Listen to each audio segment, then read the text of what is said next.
everybody, and welcome to the latest of our GA Coach webinar series. Thanks to everyone for registering and taking the time to come on the call this evening. Tonight we have Shane Keegan as our presenter. Shane is a sports coach and a freelance journalist. He's former manager of both Wexford Youths and Galway United in the SSE Electricity League, and a student of coaching, having studied coaches across several sports. And he's heavily involved in a broad range of Gaelic Games codes with various different teams across different levels. Along the way, Shane has attained the UEFA Pro licence and a Masters in Sports in Coaching Science from UCD. Tonight's presentation from Shane will be built upon the one he delivered at the Games Development Conference earlier this year, and the topic title is Empowering Your Players, Lesson Learned from Top Managers. So Shane, I'll hand it over to you and you can work away. Spot on. Cheers, Peter. Firstly, thanks very much for everybody who's tuned in. Appreciate you giving up a Thursday evening. Couple of things, I suppose, before I dive into it. First to be that I, obviously, like yourselves, I've been keeping an eye on the webinars over the last couple of weeks. They've been absolutely fantastic, and fair play to the lads for all the effort that's been put into them. Stuart Lancaster, obviously, last Thursday night was phenomenal, and I'm certainly no Stuart Lancaster either in terms of achievement or presentation skills, so I'd be a poor comparison with him. But however, in addition to that, I suppose I'd say, look, there might be one or two technical errors, knowing me, as we go along. Bear with me if anything does happen as we go along, as I say. And yeah, look, as Peter said, vast majority of this is in line with what I presented at the GA coaching conference earlier this year. So if you have already seen it, apologies if a lot of it is doubling up. I've tried to throw in a decent bit of new stuff, particularly towards the end when it comes to the continuous learning areas and areas where we can pick stuff up going forward. So look, I'll dive in away, and I think there's a question section at the end if anybody has anything as we're moving along anyway. So look, I suppose just firstly to list out the three aims from the presentation so we can see where we're trying to get to. First one is I'm going to explain why I believe it's so important to look for learning from outside of your own sport. Again, I suppose preaching to the converted a little bit here, in that you've come on to listen to a soccer man talk about coaching, so you're probably on the right side of that line already. But look, we'll just talk about it a small bit anyway. The main body of the presentation is where we're going to look at three football managers that I suppose studied an awful lot over the last few years, and see what learnings we can take from them that are applicable across various different sports, basically. And the third part of it is where we're going to highlight some of the avenues available for continuous learning outside of those provided by the GEA. Look, there's so much out there, there really is, and I suppose you'll probably be already aware of the vast majority of what I throw up. But look, if there's one podcast or if there's one piece of reading material or something that you come across that you haven't seen before, and then maybe that might be worthwhile. So first part of it, why learn from other sports? So for me, this is absolutely massive. I really honestly do believe that anybody who's confining their learning to within their own sport is just, it's a crazy situation to be. You're missing out on so much. You really are. And a couple of points I'd throw up, I suppose, around it. Most of the key skills of coaching and management, if you look at them, they're 100% transferable across sports. They really are. The first one I've thrown up there is communication styles. Now, hopefully we don't go too mad here, but I'll try and come out of this just to show you what I mean. I mean, I would be a big fan of basketball. Look, it's not my sport, it's not your sport, but have a quick look at this clip. And I mean, if we're not able to pick up something in terms of communication from this guy, Steve Kerr, who's right at the top of his profession, I don't think we have any hope, really. It's a 1-minute clip. I'll just let it play through. He's talking to a guy who is not only the star player in his own side, but one of the star players in the NBA over the last few years, a guy called Steph Curry. And I just think that the communication between the two is absolutely superb.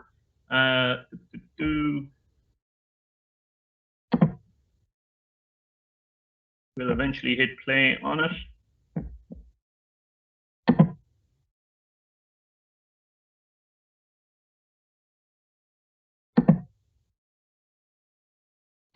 You hear the volume there, Peter?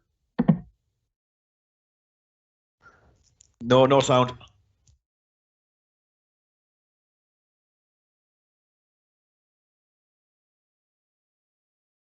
No. Might come out of full screen and see if it'll work any better for us.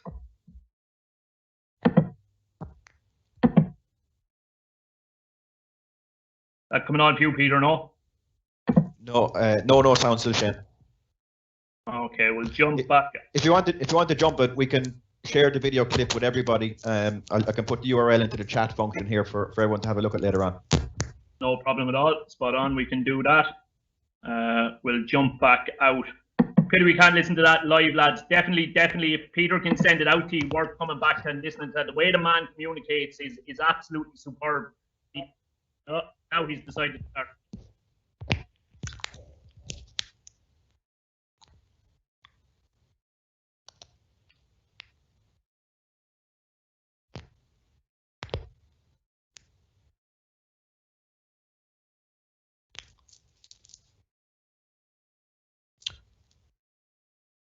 No, there's no sound coming through, Shane.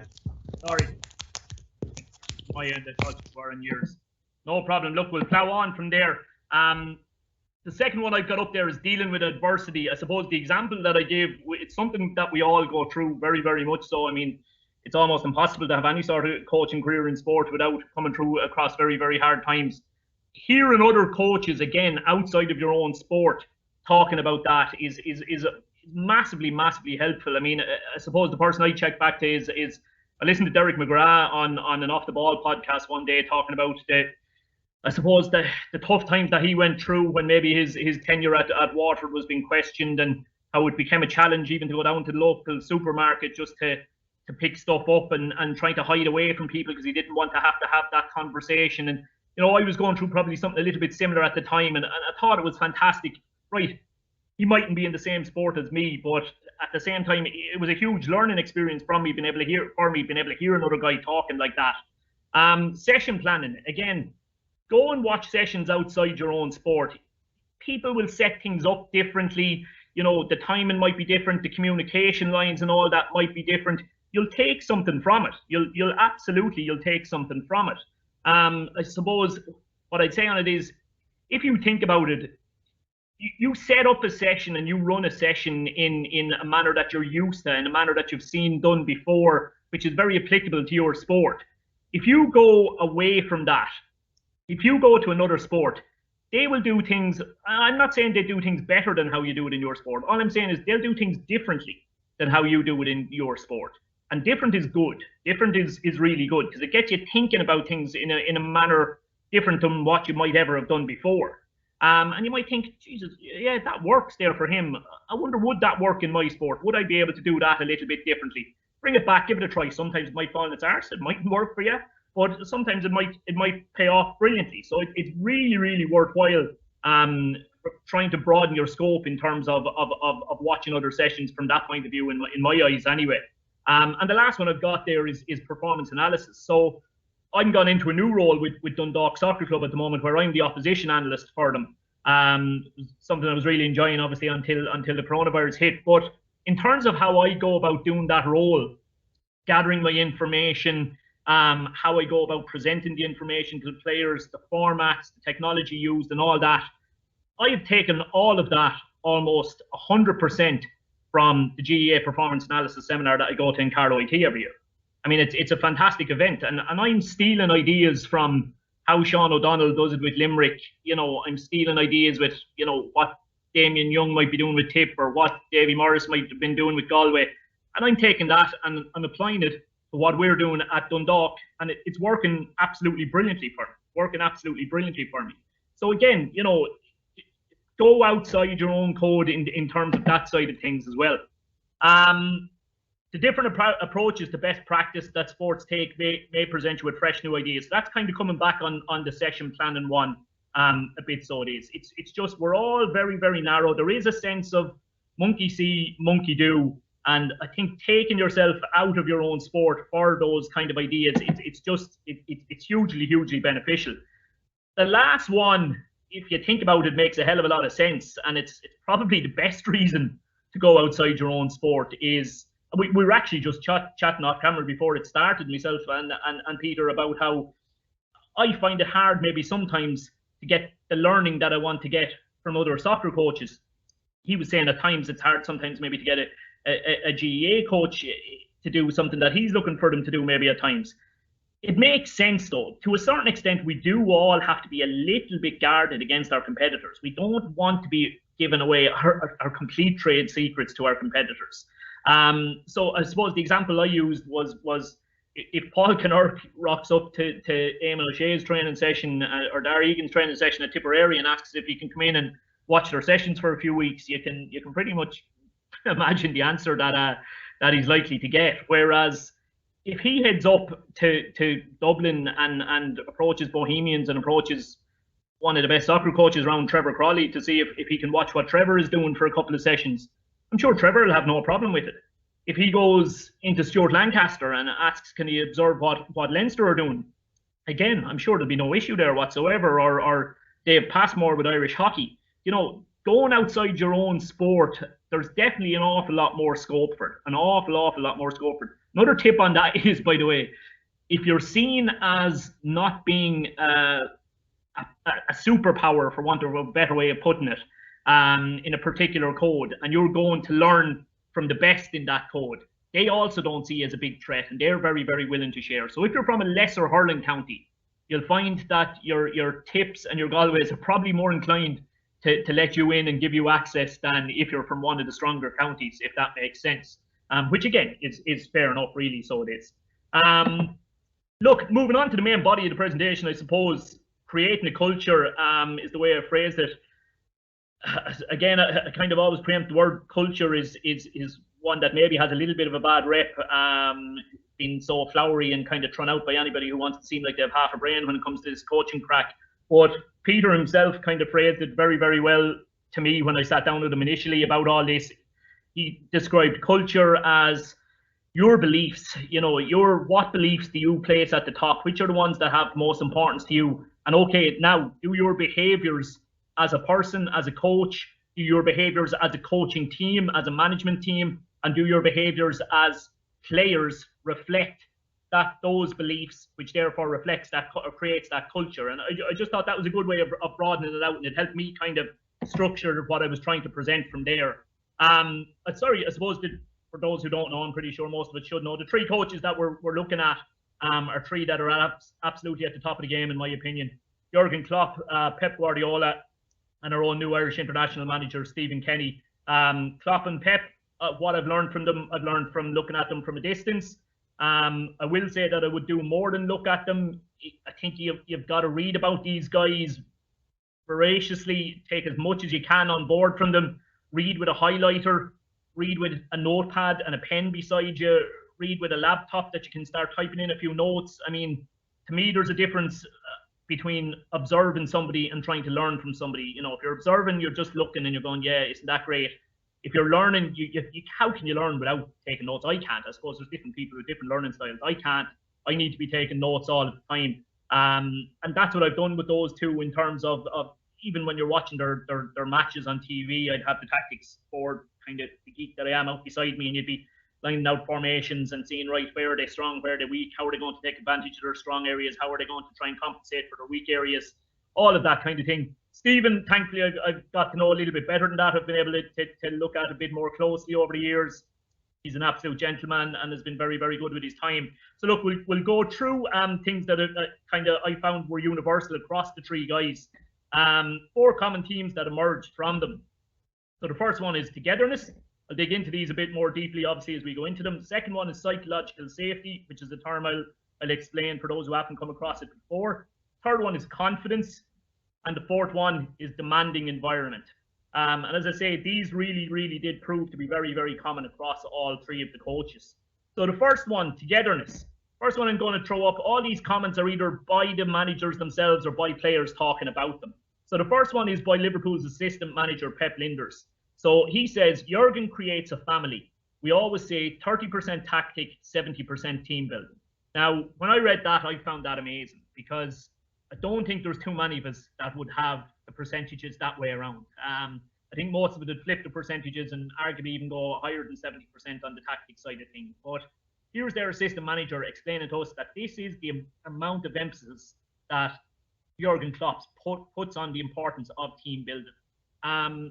Now, what I would say is I have found probably that I do think within GAA circles and amongst GAA coaches, they probably are maybe a bit more focused on the team building side of things than maybe we are as soccer managers to a certain extent. I brought in Jason Ryan with me when I was at Wexford Youths. I was down managing Wexford. Jason had been over the Wexford Gaelic footballers down there previously, and I'd heard an awful lot of good things about him. And I brought him in a role that was, I suppose, was essentially he was a strength and conditioning coach for us. But I asked him to kind of, you know, use his expertise in whatever ways he could within the setup to help us improve. And he was very strong on that. He was very, very strong on the idea of team building and bonding and trying to create all that. And I suppose you look at Liverpool, what they're doing probably costs millions to replicate the kind of bonding things they're going off on, I'm sure. But Jason stripped it way back, did some really, really great things with it. Some mad stuff, but it really did work.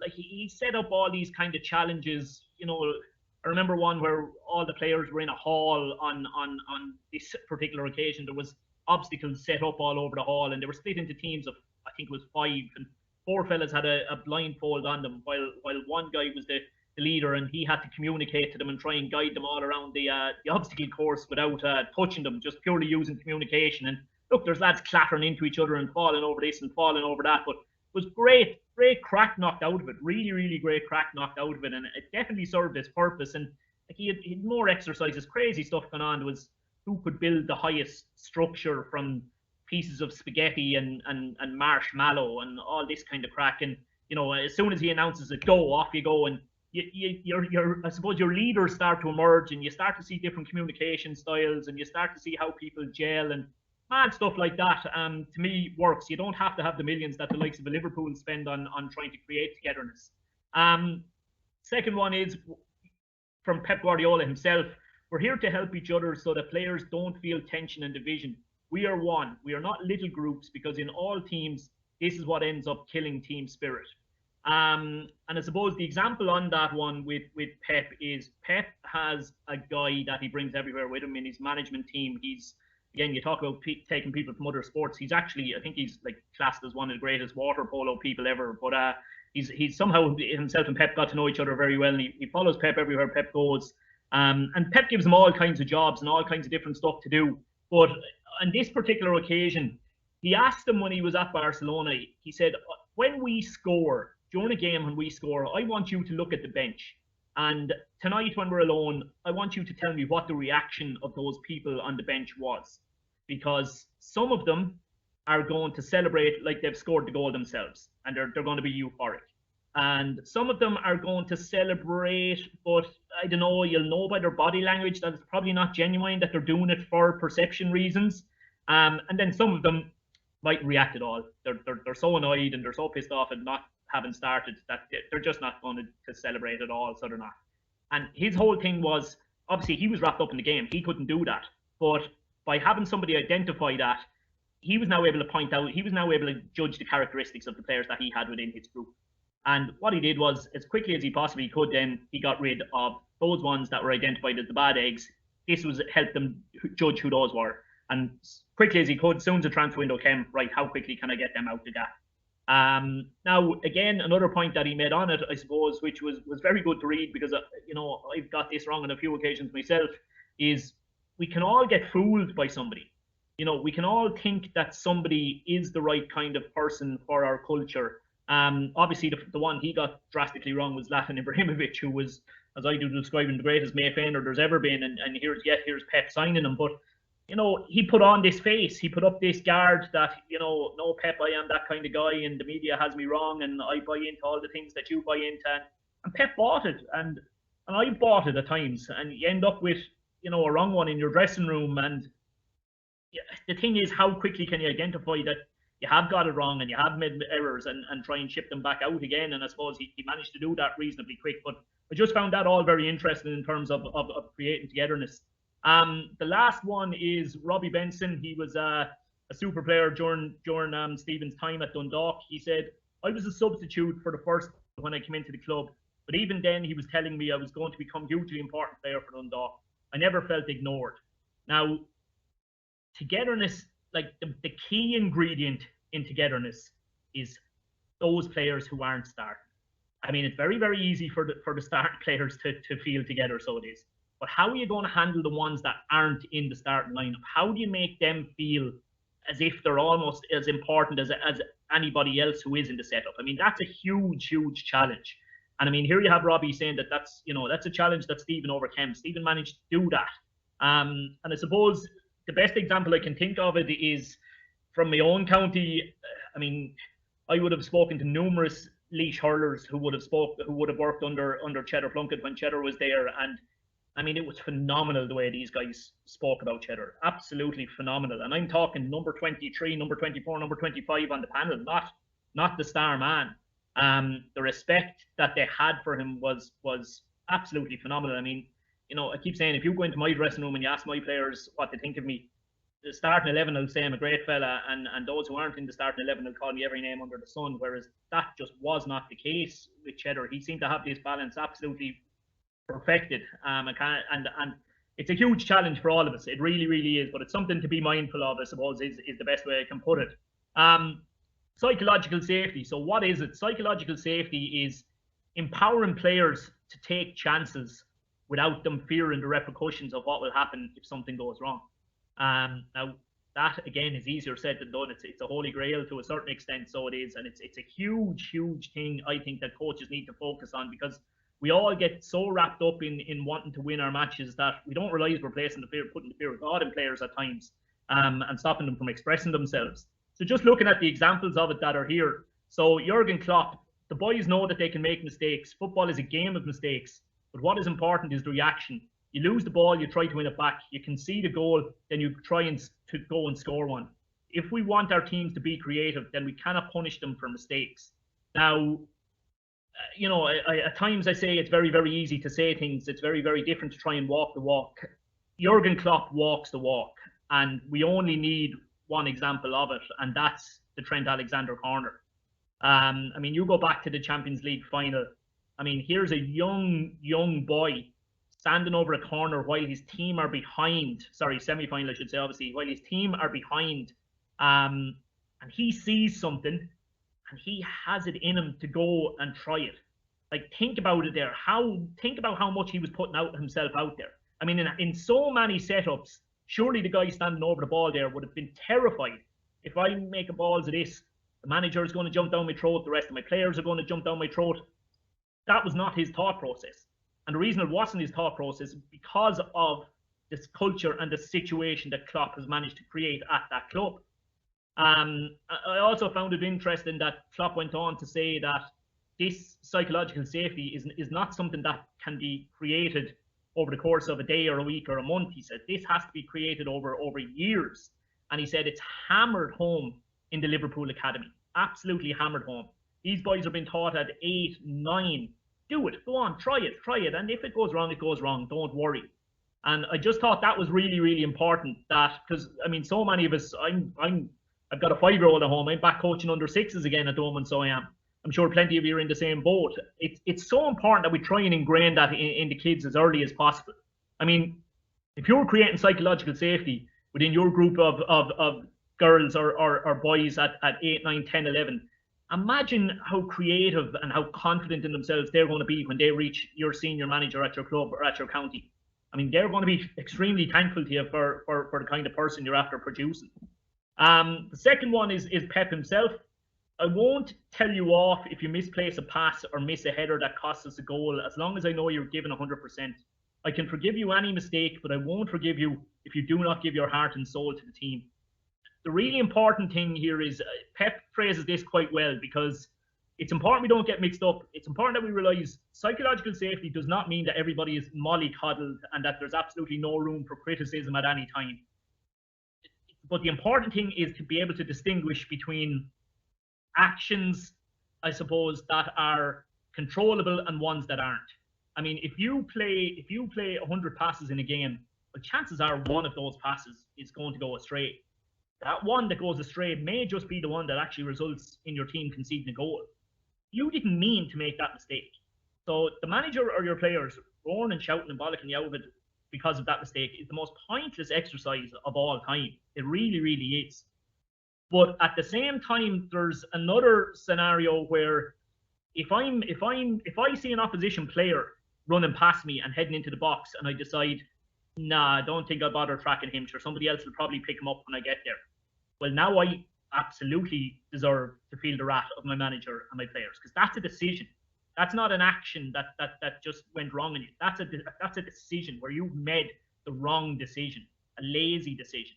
And likewise, if there's a ball there to be challenged for, and you decide, oh, I don't like the look of that one, that looks, I might come out worse for wear on the back of that one. Again, jump all over him for that. That's just a lack of courage. That's, I have no problem with you getting on his case for that one. Or the third example I usually give is if a player's running through one-on-one with a goalkeeper and he has a teammate alongside who he can square tap for an open goal, he decides to take the more difficult option, and the keeper saves it. Again, get on him, get on his case here. That you can have a go at him over that without kind of that dismissing the idea of psychological safety. So it's important that we differentiate between the mistakes that are just going to happen. They're just going to happen. It's part and parcel of the game, as opposed to poor decisions where a player has knowingly not made the right decision for us. Definitely get on his case there.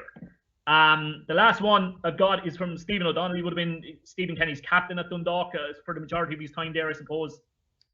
There's always a plan, and you will always know your role inside out. But he also gives you the freedom to go and do your stuff. He trusts you to make your own decisions. So psychological safety, a huge part of it is becoming a decision maker. Being given the psychological safety to make your own decisions. Yes, you've got a game plan, and yes, you've got a structure that you're trying to stick to, but there has to be some shape or form or level of freedom within that. And I suppose I have to use myself as a worst case example of where that wasn't the case. I would have had a very talented under 14 Kilkenny soccer team years ago when I was coming up along that Sean Maguire and Mikey Drennan, one or two other fellas would have progressed out of.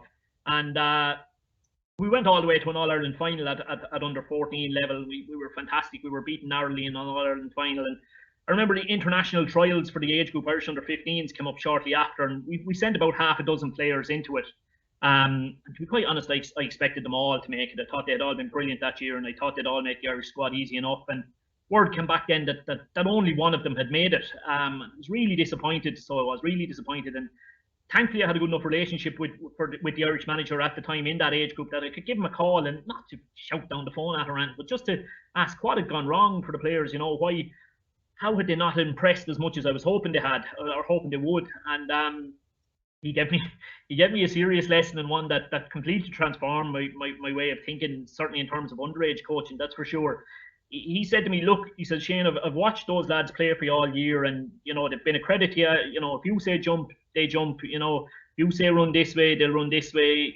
They stand exactly where they're supposed to stand based on what you've told them all the time. But you've created a team of robots, and when they landed up here to in a scenario like this where they're on trial and you're not there to stand on the sideline and tell them do this, do that, do the other, they had no ability to make decisions for themselves. Absolutely none. We're brilliant at carrying out orders, but they had no ability to make decisions for themselves. And I felt criminally negligible, really. So I did. I thought I'd been doing all the right things, but it really hit home just how wrong I had got things when he phrased it that way. And again, it's just something for us all to be wary of. And obviously, as I say, with Stephen, he manages to get that balance perfect, so he does. The next one I've got is confidence. It's a huge thing for us that we all need to focus on, trying to make sure we're giving players confidence at all times. Stephen in particular is absolutely amazing at it. It's arguably his strongest attribute. Just to go through them, this one is Roberto Firmino talking about, Jurgen Klopp talking about Roberto Firmino. He was going through a bit of a rough patch, and he says he was a bit concerned by his lack of goals, but I told him that he is the only player in the world who can play this position in the way that I need it done.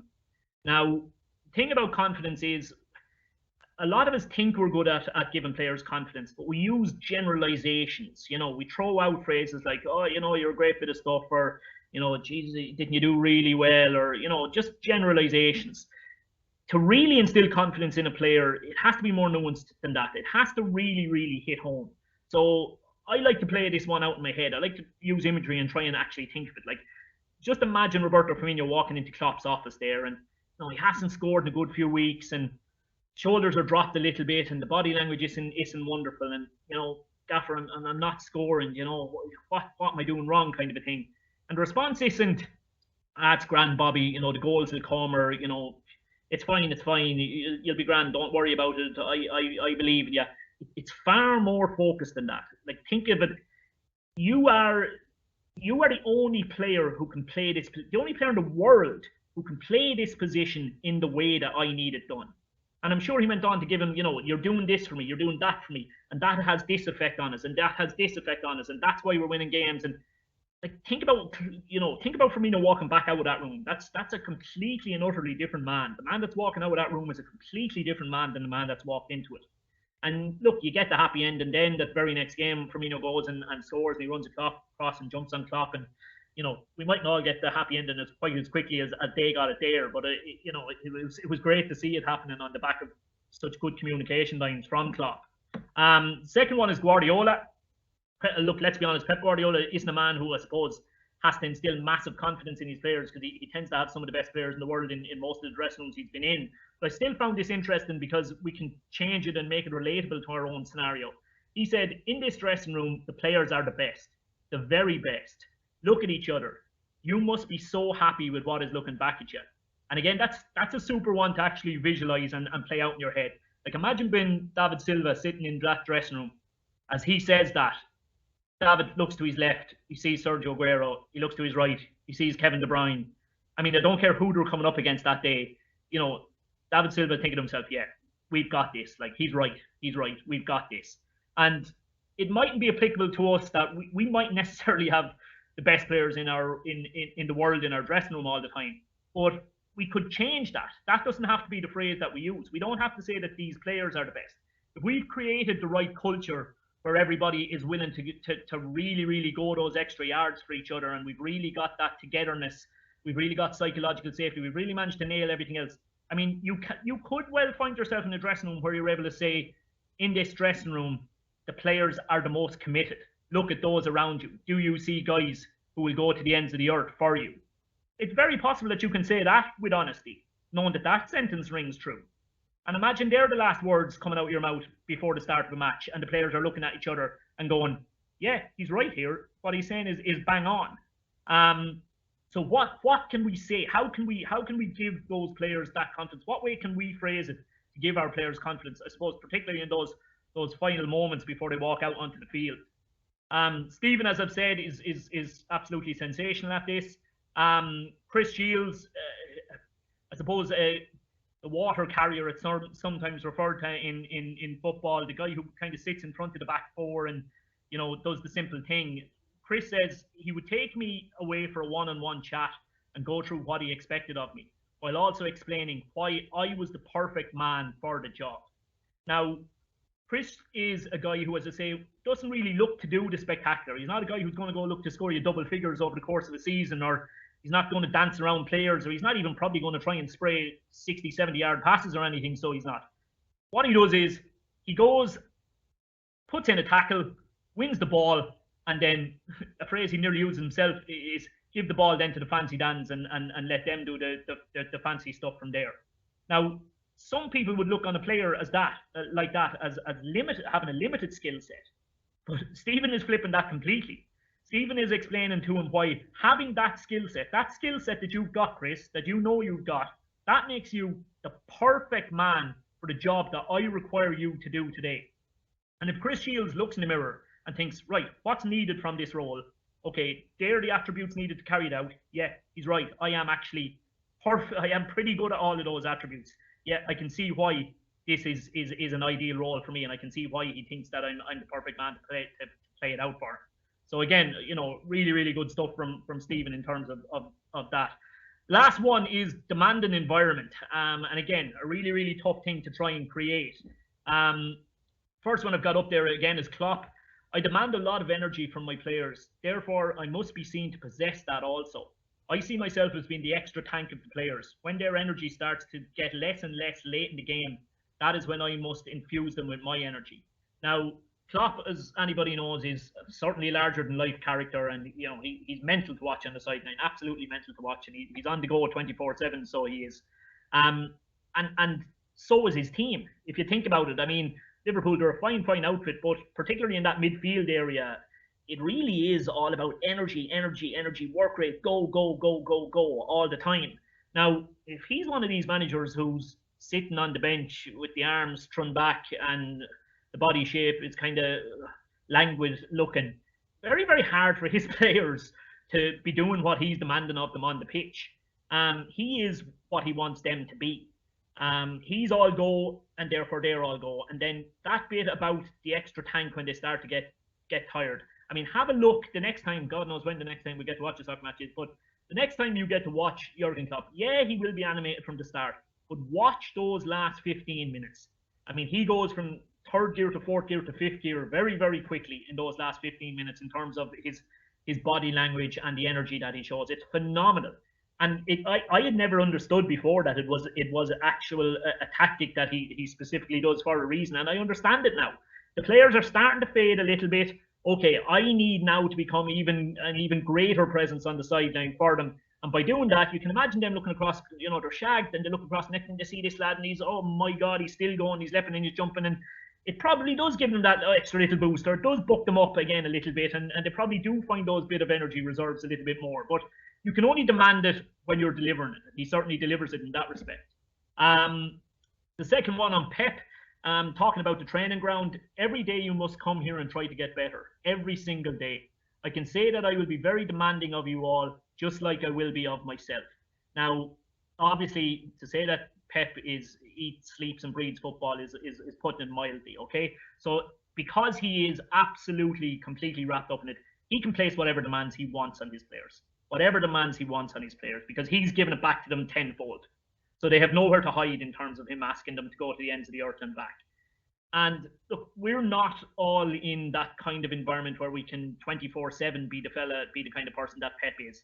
But there are plenty of things that we can do and should do and have to do to make sure that we're proving to our players that, okay, I'm going to make demands of you, but I'm going to set the standard way above and beyond myself first. And again, I suppose from personal experience, the example I would give is, we in the League of Ireland, we play on a Friday night. Vast majority of teams play on a Friday night, but there are a couple that play on a Saturday.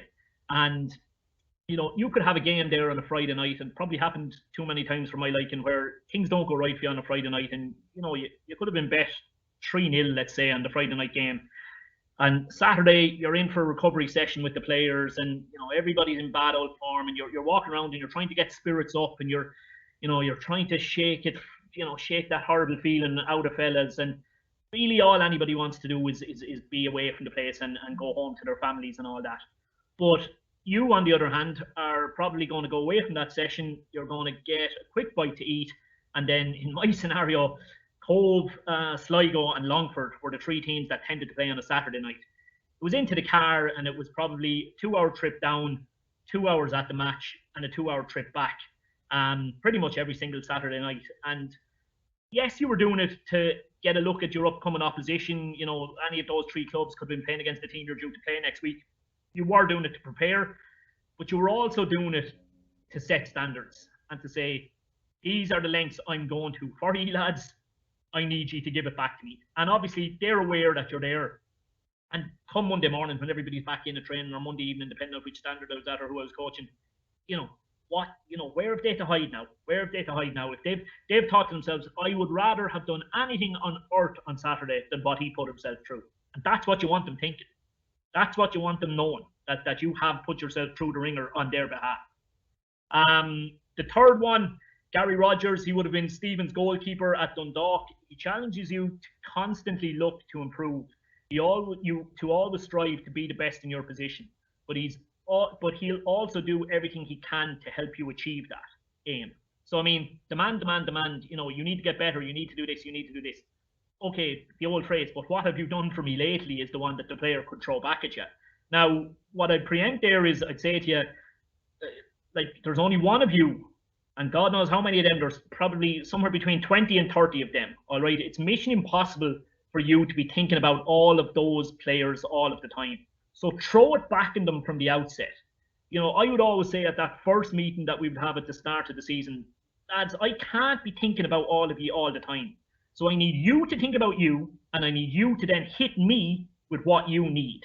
So in other words, you know, if I'm after having a go with you in the dressing room because your crossing was poor in a particular game, I have no problem with you coming back into me at the next training session and saying, well, listen, you haven't actually done anything with me on training over the last month, or on crossing over the last month. You know, what have we done that has helped me improve in that area?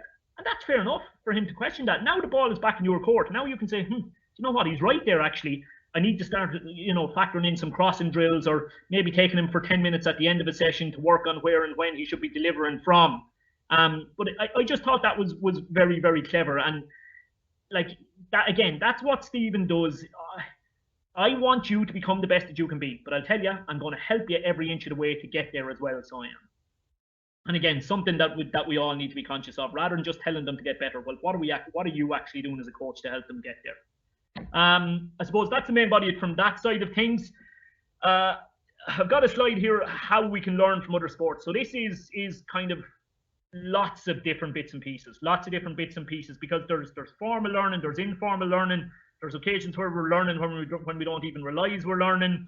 Some of it is enjoyable, some of it is not quite as enjoyable, but I just can't stress enough how much I believe that a day where I personally believe a day where I haven't improved a little bit as a coach by picking up something, it could be the smallest of things, is a day wasted. And I think we have to be constantly on the lookout for where we can pick up new learning from.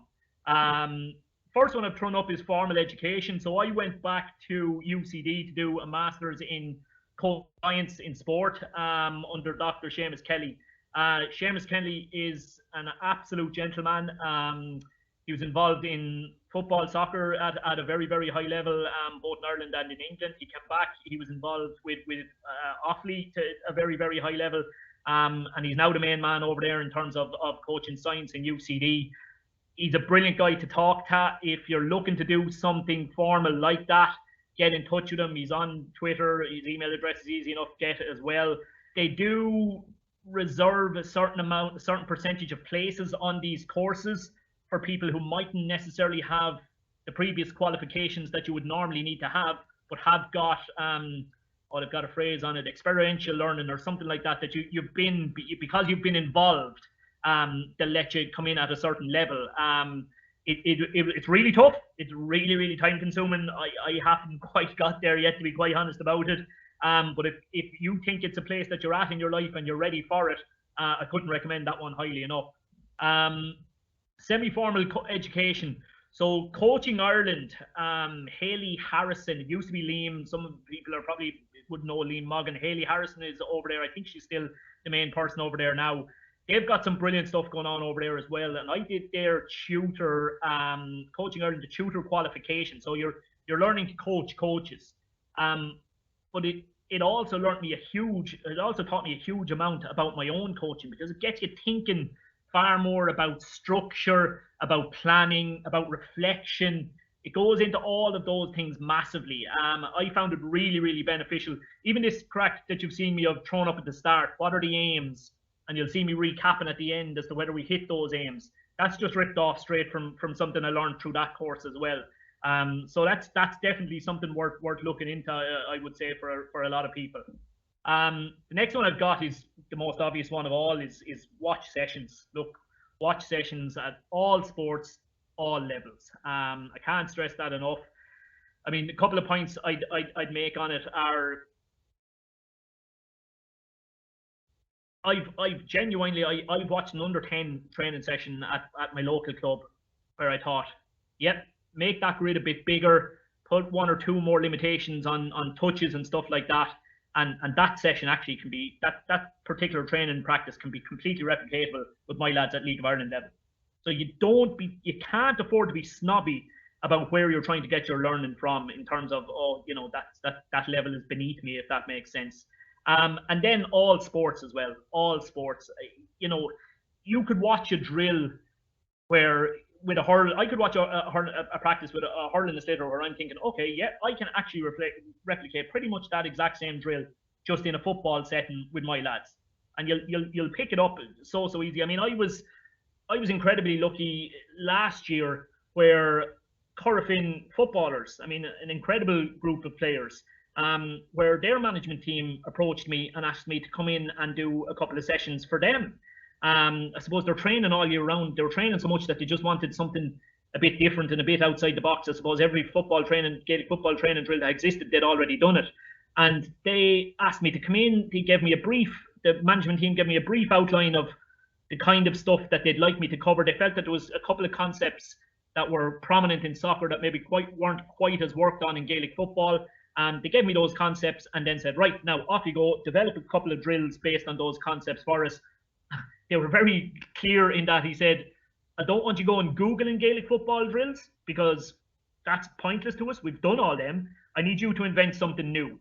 And it was very, very challenging for me to come up with something like that. But I love doing it. They seemed to enjoy it. And the feedback was that they took a little something from it. I'm sure it was only a little something, but they took something from it. So, you know, I just can't emphasize enough what can be picked up from dabbling across other sports. Integrate other sports coaches into your own coaching setup.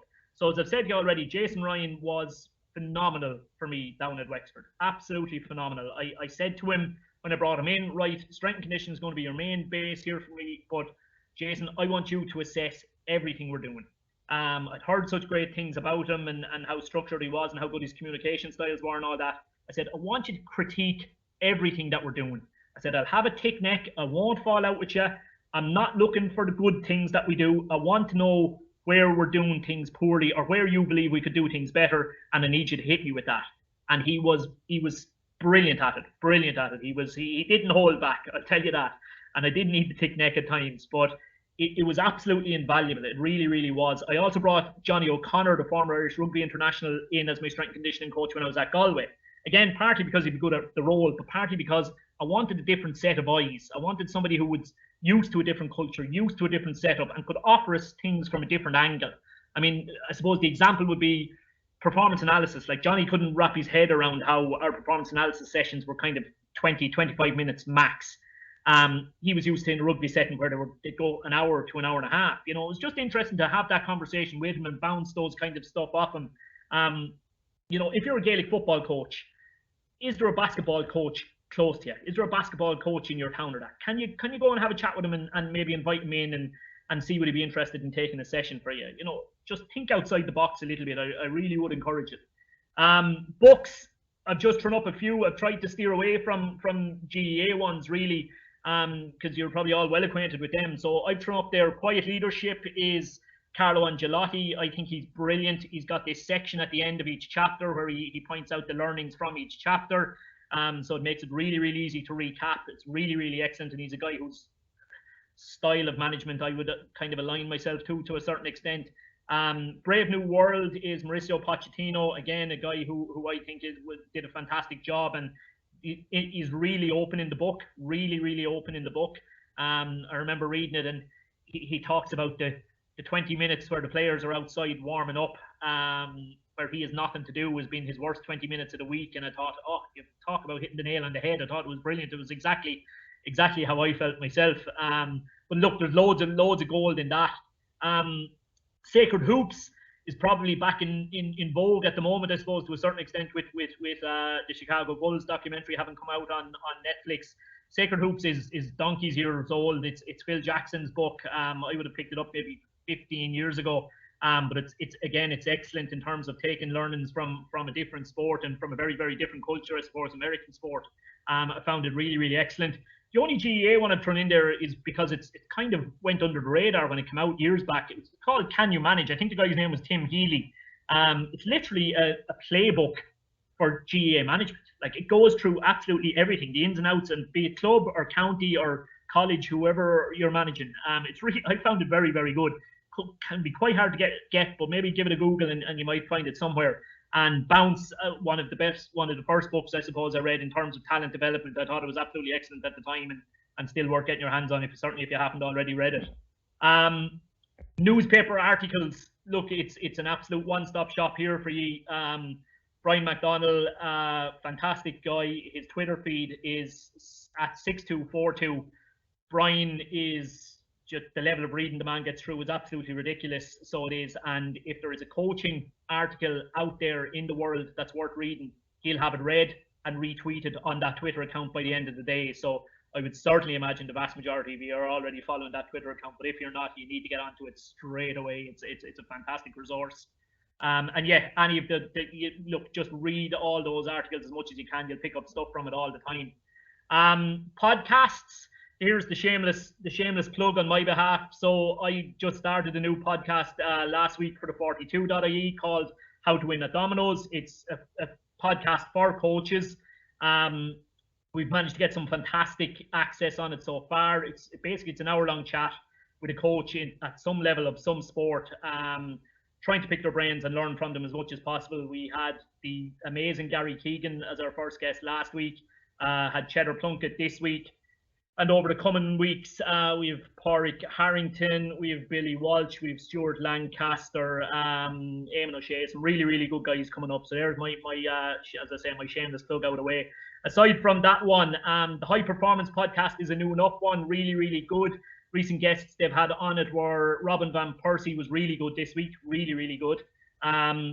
A couple of weeks ago, they had Mauricio Pochettino, who I've already spoken about with the book. Again, very, very good. So he was some excellent learning to be got from it. The coaching bubble, it's very similar to the podcast that I'm doing myself with the 42. Some really good guests on it so far. Definitely worth getting a look at. The locker room is Kieran Deely's one. Very, very good. I think he's only 2 episodes done so far, but I found them both very, very informative. He's always a good guy to listen to.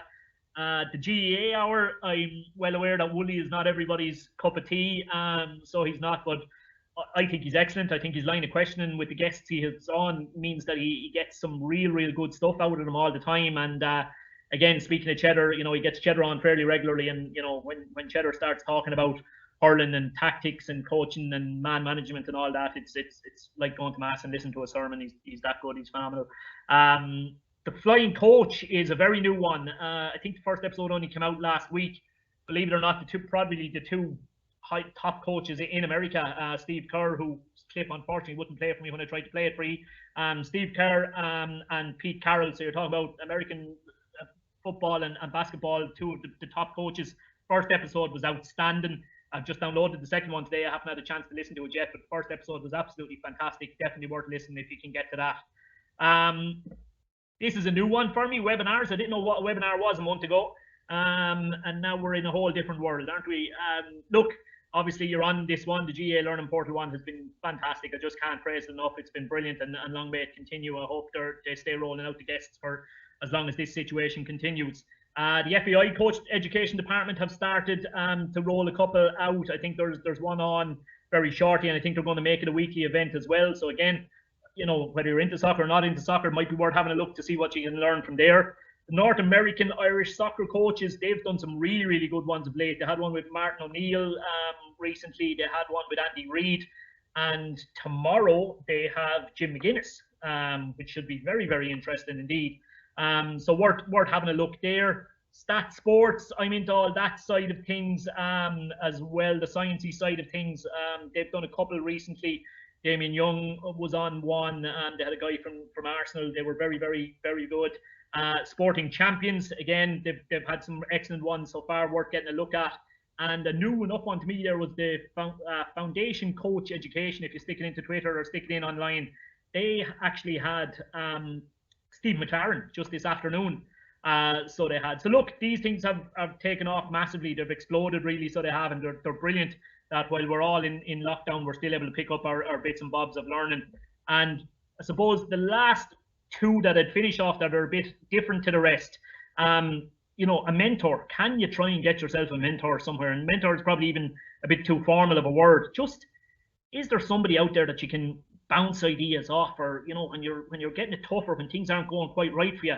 Is there a person that you can give a call to, that you can throw a few things at and get their opinion on it, and know that you can be completely open with them? And I've got that. I find it incredibly, incredibly valuable. And maybe it doesn't even have to be that formal. I mean, it doesn't even have to be a mentor as in somebody who's, been to the top of the game and back. Yeah, that can be handy. I mean, you know, there's the phrase, you learn from your mistakes. Well, it's a hell of a lot better if you can learn from another person's mistakes. Let them tell you about the mistakes they've made and learn that way. But also just peers, just talking to peers as much as you can. And again, go outside your own sport. I had a chat with Cliodhna O'Connor there recently where he was talking about stuff that he was doing, and, you know, talking about Cork hurlers and bits and bobs they were doing. And as he was talking, I was thinking, Jesus, that makes sense. You know, I could definitely do that within our own setup. So look, try and you know, be the mentor, be it just other peers. Try and surround yourself to make sure you're having those conversations as often as possible. And that kind of feeds into the last one, and I'm just about done, folks. That feeds into the last one, which is networking groups for sharing content. You know, they're so easy nowadays, obviously, with WhatsApp. I'm on a GAA performance analysis WhatsApp group that there's just fantastic stuff in. Really, really is. And that kind of prompted me to set up my own one just for coaching in general. I set up one a couple of months back, and I think we're up to maybe 60, 70 people in it at the moment. And some of the stuff that's going up there, and almost nothing that's up there anymore goes up from myself. It's just all the other coaches that I've added to it as we're going along. Bernard Jackman has been a recent recruit into it, and I'll tell you, he's the star pupil in the class. He's been fantastic in terms of the content that he's been throwing up there, some really, really top level stuff. If anybody wants to get into that coaching group, lads, it's completely and utterly open to everybody. My Twitter feed is on the bottom here. My email address is on the bottom here. Look, fire me a direct tweet or an email or whatever the handiest way for you is to contact me, and just give me your name and your number. I'll add you into that WhatsApp group. But I suppose the rule in the group is don't be joining unless you're prepared to share as well. So look, that's been very, very helpful. So wrapping it up, I suppose, like I said, going back to the desired outcomes from the start of the presentation, explain why I think it's important to look for learning from outside your own sport. I really hope I've hammered that home. Present some of the knowledge that I've picked up from studying how soccer's top managers go about creating their desired culture. Obviously, we focused on those 4 particular themes, and I hope they made sense, and I hope there might have been some stuff in there that you do think is applicable to your own stuff. And highlight some of the avenues available for continued learning outside of those provided by the GAA. Obviously, you've got your foundation in level 1 and level 2, but you know, for a lot of people, they want more than that. They want stuff they can access every single day, and I suppose that's what I was trying to do with that last slide. So that is me done and dusted. Peter, I'm hoping you're still alive on the other side of that screen there. Still here, Shane. Yep. Look, don't know if what way you've structured it. If there is any questions, or if I'm done and dusted, you tell me. Yeah, no, we've time for a couple of questions if that's all right with you. No problem at all. Yeah, no problem. I appreciate. First of all, thanks very much for putting the effort into that. I know Shane is one of these people who still has the opportunity to go into the office, and he hasn't gone home yet today, so we won't keep you too long. A couple of questions that came through from people. You've spoken a lot about culture and philosophy and things like that. Can you maybe describe your own coaching style or coaching philosophy and what you try to bring from a culture perspective? Yeah, look, I suppose the first thing I'd say is there is no right and wrong in terms of style. I mean, that's for sure. I think we're all aware of that by this stage. I suppose naturally enough, because I'd be a younger coach that would have got into coaching quite young, my style would be of that newer thing of really, really trying to empower the players and trying to get the players buy-in and trying to get them on side rather than telling them that they have to be on side, or trying to get them to do things because they believe it's the right thing to do rather than because they're being roared and shouted at to do it. Look, it's a fine line to walk, because you're trying to, as I say, you're trying to get the balance right between seeing that you're giving them a voice without looking weak. You know, you do have to be conscious that some people, certainly the older style people, can see that as, well, you know, why is he asking us for our opinion in terms of the game plan? Is he not supposed to be the main man here? Is he not supposed to be the man with all the answers? Now, I do think modern player is definitely coming around more to the way of wanting to be given an opportunity to give input and have a couple of tactical suggestions and be able to ask why. I mean, you know, there are still managers out there who see a why as an absolute no-no. I mean, I like a why. A why is challenging, don't get me wrong. It is challenging at times, and you mightn't have the right answer from straight away on the spot, but that would be my style. And as I say, that's not to say that that's the right style. I mean, you know, based on a lot of the newer stuff, I mean, sure, Brian Cody should be gone about 10 years ago, so he could. I mean, his stuff flies in the face of an awful lot of what we're being told now is the right way to go about it. But there is no right, it's just different strokes for different folks. And by the way, obviously, your own personality will feed massively into your coaching style. I could never coach like Brian Cody because I'm not as comfortable, I suppose, with confrontation maybe, or I'm not as comfortable being standoffish. I'm a sociable sort of creature by nature, and I like having a bit of crack in that. So I could never replicate his style even if I wanted to. So it's different strokes for different folks. Maybe just one last question because we're out of time, but you mentioned observing and maybe stealing might be too strong a phrase, but taking things from other coaches and so on. What would you say is the number one thing that you saw someone else doing or saying or being, and you tried to bring in for yourself? Oh, there you are. I would nearly say, again, I'd probably go back to I like the idea of talking to people who have worked under coaches and basically just saying, what is it that he does well? What is it that he does well? And I suppose from that respect, being a leash man and being reasonably close with some of the players that are in would have been in the leash setup underneath Cheddar, asking them, how is he talking to you? What is he saying to you? Them telling me, like, there's mad stories, and I don't want to be speaking out of school too much or anything, but like there was a player who he was up in Dublin and had a college exam, and Cheddar wanted everybody down for a training session by a certain time, and this guy was going to get caught. There was no trains that were going to be there in time to get him down and the whole lot. Like, he got a text message from Cheddar saying that his niece was working in Dublin and was about to leave shortly, and she would be outside the college gates at such and such a time. She'd pick him up and she'd have him down there.